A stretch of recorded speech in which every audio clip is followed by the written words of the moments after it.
R-Truth est sans conteste l'un des catcheurs les plus divertissants de l'histoire de la WWE. Depuis des années, il met un sourire sur le visage de millions de fans grâce à son sens du spectacle unique et ses moments d'anthologie. Beaucoup le voient comme un farceur attachant, toujours prêt à faire rire avec ses oublis hilarants, ses quiproquos improbables et ses segments iconiques avec le WWE 24/7 Championship.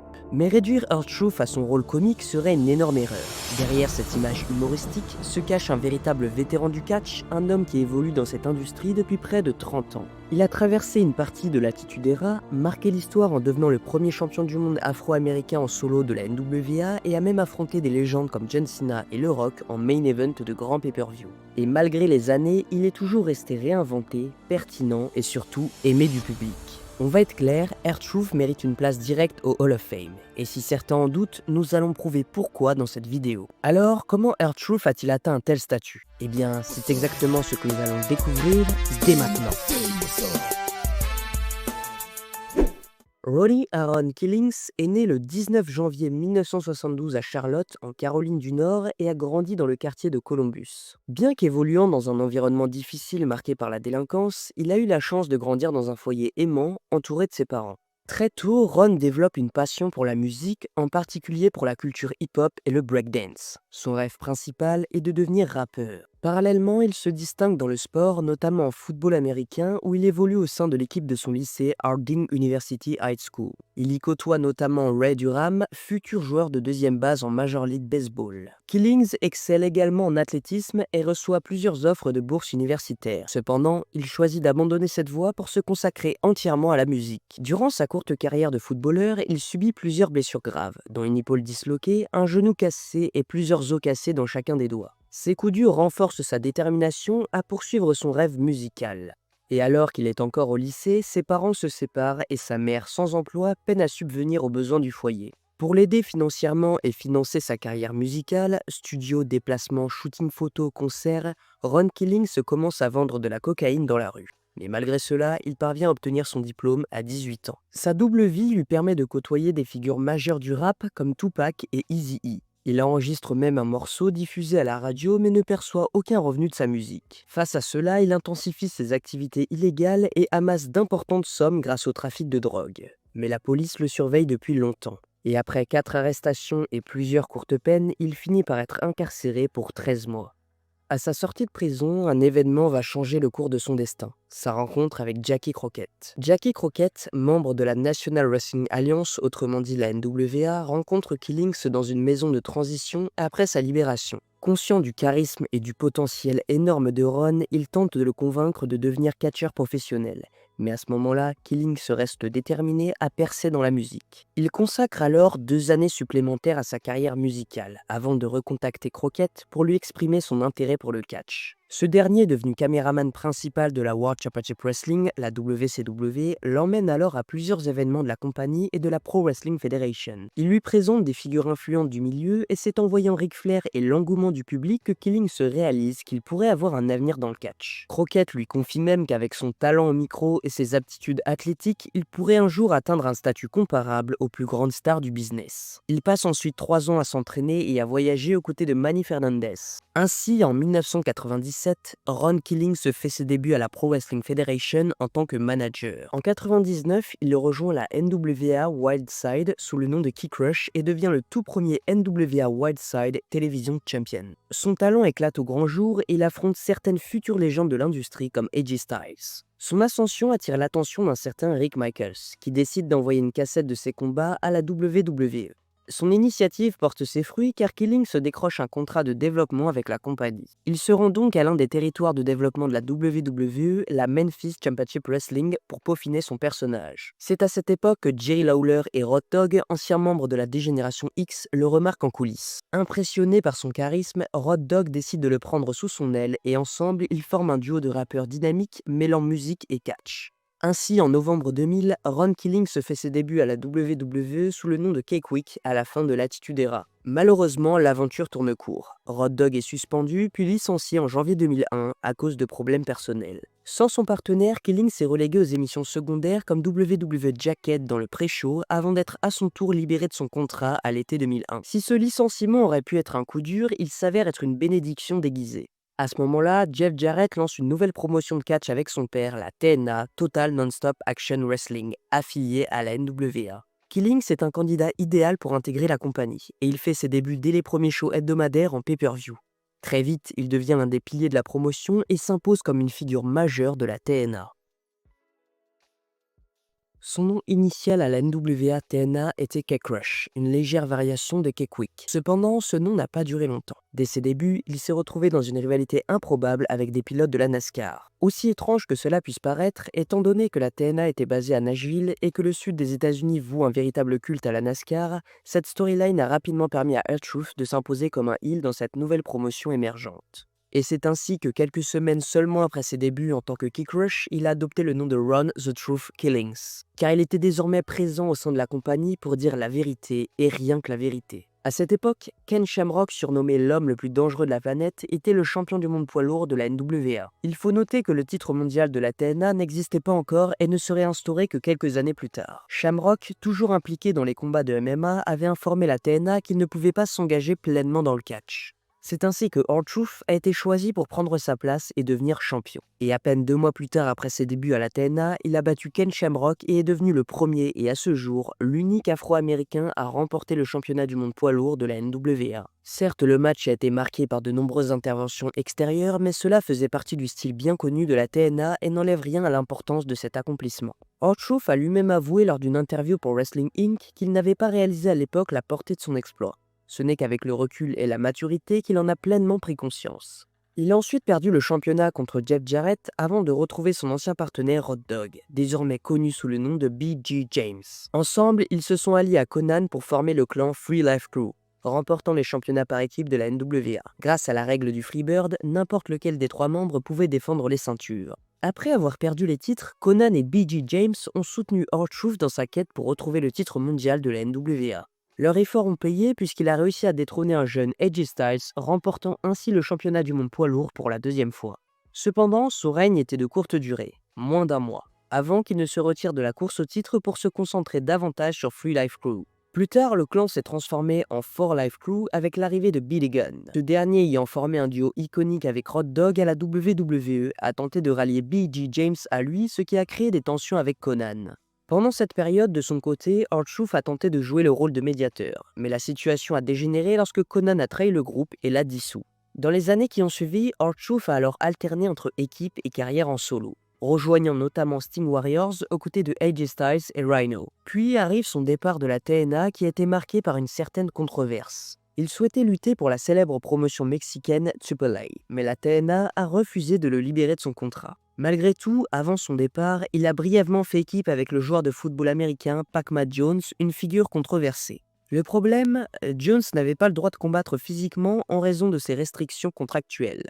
Résultat, il a été remplacé par Consequence Creed, que les fans de la WWE connaissent aujourd'hui sous le nom de Xavier Woods. Ensemble, R-Truth et Pac-Man Jones ont remporté les titres par équipe de la NWA, mais une fois Creed dans l'équipe, ils ont perdu les ceintures contre AJ Styles et Tom Coe peu avant le départ de R-Truth. En effet, ce n'était peut-être pas la meilleure façon de quitter la TNA, mais le fait qu'il lui ait confié un titre juste avant son départ montre qu'il avait encore beaucoup de valeur aux yeux de la compagnie. Après son départ de la TNA, Killing se retourne dans sa ville natale de Charlotte, en Caroline du Nord. Par coïncidence, un show de la WWE s'y déroule. Il y croise alors son vieil ami Umaga, qui l'interpelle et lui assure que la compagnie a mentionné son nom à plusieurs reprises. R-Truth est surpris et hésite. Il ne se voit pas les appeler ayant dit beaucoup de choses sur ses employeurs à travers ses chansons et ses promos. Mais le bulldozer samoan lui rappelle que les erreurs sont humaines et que la WWE serait prête à lui pardonner. Comme une évidence, ces mots résonnent en lui. Il prend alors son téléphone et quelques mois plus tard, début 2008, il fait son grand retour à la WWE et entame un nouveau chapitre de sa légende. Lorsqu'il est revenu à la WWE à cette époque, il a fallu quelques années avant que la compagnie ne reconnaisse son passé au sein de l'entreprise. C'était une WWE différente, avec un paysage très compétitif, bien différent de son premier passage. Dès son retour, il était un babyface et a même été la première cible de Drew McIntyre qui venait de débuter en tant que Chosen One. Au même moment, Truth était plongé dans la mid-card de SmackDown, luttant pour le titre des États-Unis et affrontant des noms comme Shelton Benjamin, Dolph Ziggler et beaucoup d'autres. Il commençait aussi à montrer de plus en plus sa personnalité, un élément qui deviendrait central dans son personnage par la suite. Truth gagnait en popularité rapidement, suffisamment pour obtenir une place dans le match pour le titre poids lourd à l'Elimination Chamber en 2010. À WrestleMania 26, il ferait même équipe avec John Morrison pour tenter de remporter les titres par équipe, sans succès. Mais être dans un match pour les titres à WrestleMania alors qu'il revenait à peine dans la compagnie n'était pas une mauvaise place. En avril 2010, soit 2 ans après son retour, Truth a été transféré de SmackDown à Raw. Il a ensuite entamé une rivalité avec Ted DiBiase, le battant lors du pay-per-view Over the Limit. Peu après, il a remporté son premier titre mineur à la WWE, le titre des États-Unis, en battant le Miz pour le titre vacant. Il a cependant perdu la ceinture contre le Miz même peu de temps après. Truth continue à faire chanter What's Up aux foules qui adhéraient totalement à son style. Il a participé à plusieurs grands événements à cette époque, notamment lors du match de SummerSlam où il a représenté la WWE contre la Nexus. Il a également mené Johnny Curtis à la victoire lors de la 4e saison du NXT Game Show. Mais R-Truth voulait plus, il voulait le WWE Championship. Et grâce à un enchaînement d'événements dans un gauntlet match où 2 adversaires se sont éliminés mutuellement, Truth a obtenu une opportunité pour le titre suprême. Cependant, John Morrison est intervenu, contestant sa place et le battant pour récupérer cette opportunité. Furieux, Truth a attaqué Morrison, son ancien partenaire en équipe, et a tourné le dos aux fans. Il a réalisé qu'il en avait assez de jouer le gentil pour leur plaire et qu'il était temps de penser à lui-même. Il est même intervenu à Extreme Rules pour empêcher Morrison de remporter un Steel Cage match pour le WWE Championship. Désormais paranoïaque, Truth voyait toute personne se mettant en travers de sa route comme un voleur ou un menteur. Il commençait à croire en son propre délire à un niveau inquiétant. Mais cette version de Truth, pleine de rancœur envers la WWE et ses fans, lui a offert une énorme opportunité. Un match pour le WWE Championship en main event de pay-per-view contre le plus grand nom de l'époque. Truth a alors introduit Little Jimmy, un enfant imaginaire censé représenter les jeunes fans de Cena qu'il méprisait. Ce concept paraissait absurde sur le papier, mais Truth l'a joué avec tant de conviction que ça a fonctionné. Certes, cela ne le rendait pas plus crédible en tant que challenger au titre, mais c'était indéniablement divertissant et montrait son talent unique au micro. Finalement, Truth a obtenu son match pour le titre suprême de la compagnie contre John Cena en main event lors du pay-per-view Capital Punishment à Washington DC. Néanmoins, le combat est souvent considéré comme l'un des main events les plus oubliables de l'histoire des pay-per-views. Durant le match, Truth a volé la casquette rouge d'un jeune fan au premier rang, ainsi que son soda. Mais ce même fan lui a jeté son propre soda au visage, le distrayant juste assez pour que Cena l'attrape et lui porte son attitude adjustment pour la victoire. Truth a continué à se moquer des fans avant de s'allier à un autre catcheur qui adorait les provoquer, The Miz. Ensemble, ils ont formé The Awesome Truth et se sont infiltrés dans la course au WWE Championship, bouleversant toute la dynamique de la WWE. Ils ont commencé par attaquer verbalement Triple H, alors figure d'autorité, puis physiquement agresser un arbitre lors d'un match pour les titres par équipe. Triple H les a alors licenciés en direct à Raw. Mais Truth et Miz n'en avaient pas fini. Lors du pay-per-view Hell in a Cell, ils ont attaqué tout le monde et enfermé le champion de la compagnie à l'intérieur de la cage, forçant tout le vestiaire à essayer de l'ouvrir et finalement la police est intervenue et les a arrêtés. Mais à peine 8 jours plus tard, John Laurinaitis les a réintégrés dans la compagnie. Ce Awesome Truth est alors devenu l'un des duos les plus détestés de la compagnie, ce qui les a menés à un match majeur au Survivor Series au Madison Square Garden. Leur adversaire, le duo légendaire formé par John Cena et The Rock. À cette époque, The Rock n'avait pas lutté depuis des années, et ce match marquait son retour sur le ring avant son futur affrontement avec Cena à WrestleMania. Truth n'en croyait pas ses oreilles lorsqu'il a appris qu'il affronterait The Rock dans un ring de la WWE, décrivant cela comme un rêve fait au paradis, mieux qu'une tarte aux pommes maison. Bien que ce match n'ait pas été un candidat au match de l'année, il a permis de montrer l'importance de Truth et Miz en tant que catcheur polyvalent capable de tenir le main event. Truth a contribué à ce que le retour de The Rock soit un succès. Mais juste après ce grand moment, le Miz a décidé de trahir Truth, mettant fin à leur équipe après seulement 3 mois d'existence. En réalité, cette séparation soudaine était due au fait que Truth avait été suspendu pour violation de la politique antidopage de la compagnie. Il devait donc être retiré des écrans et la WWE l'a fait en le faisant attaquer par le Miz avec un skull-crushing finale sur la scène. Quand R-Truth est revenu après sa suspension, il a ciblé le Miz pour se venger et est redevenu un favori des fans, en le défiant pour le championnat de la compagnie. Il participa même à un match de l'Elimination Chamber où le Miz défendait son titre, mais Truth fut éliminé par CM Punk. Il allait alors faire équipe avec Kofi Kingston pour poursuivre les titres par équipe de la compagnie.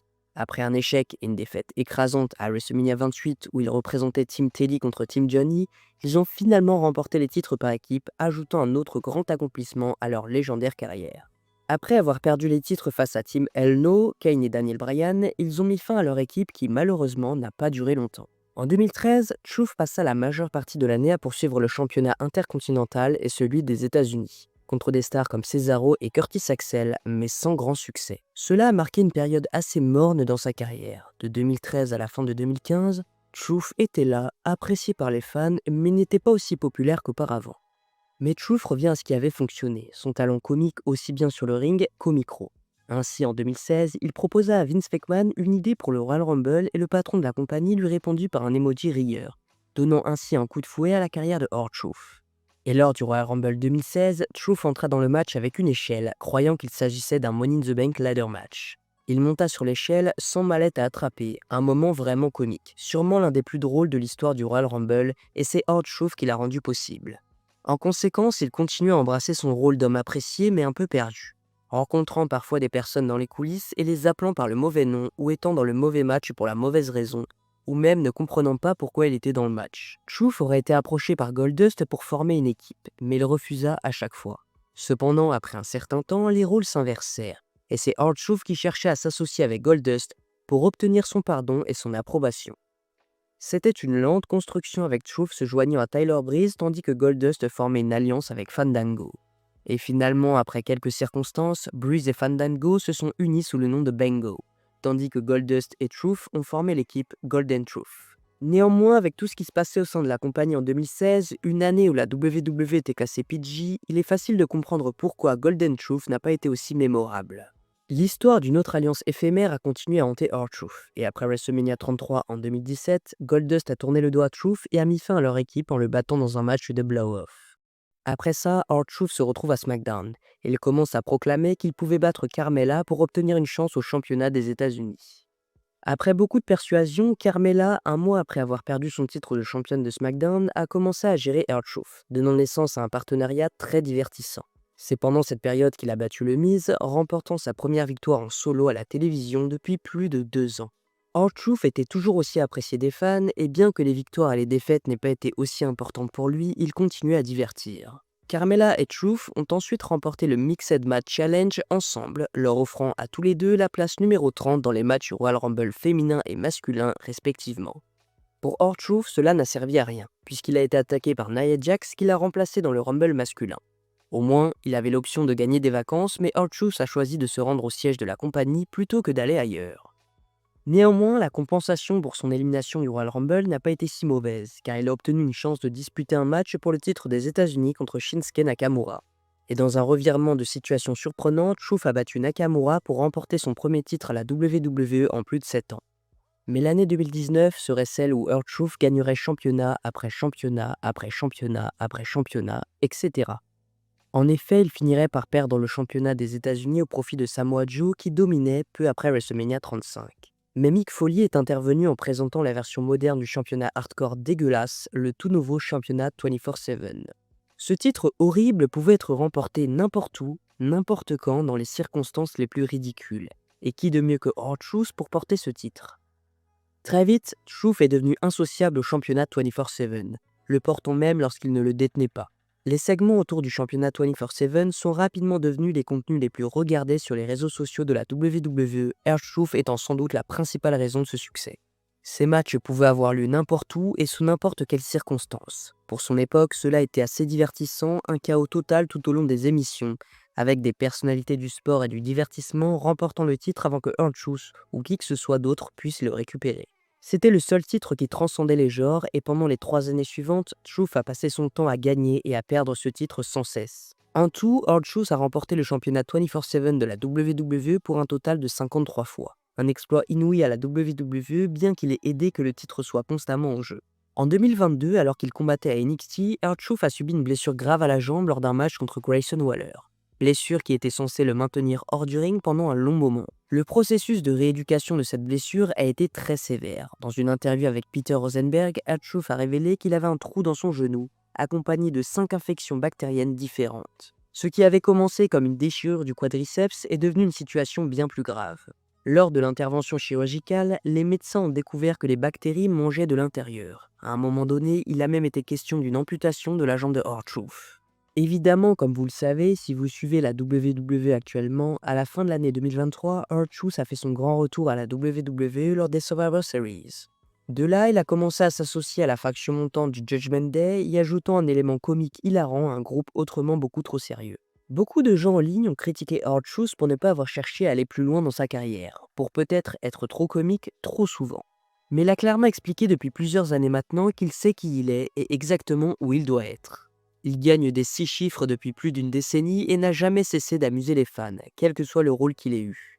Alors que nous avons tendance à mesurer l'héritage des superstars du catch en fonction de tout leur championnat et de leur accomplissement dans les matchs, R-Truth est un rappel qu'il y a bien plus que ce que l'on voit à la surface de ses attentes. Il continue de faire ce que la WWE attend de ses superstars, divertir et mettre des sourires sur les visages des gens. Et il fait ça à la perfection à travers le monde pour sa passion depuis près de 30 ans. Il a accompli bien plus que 99% des personnes qui mettent des bottes et s'appellent catcheurs professionnels.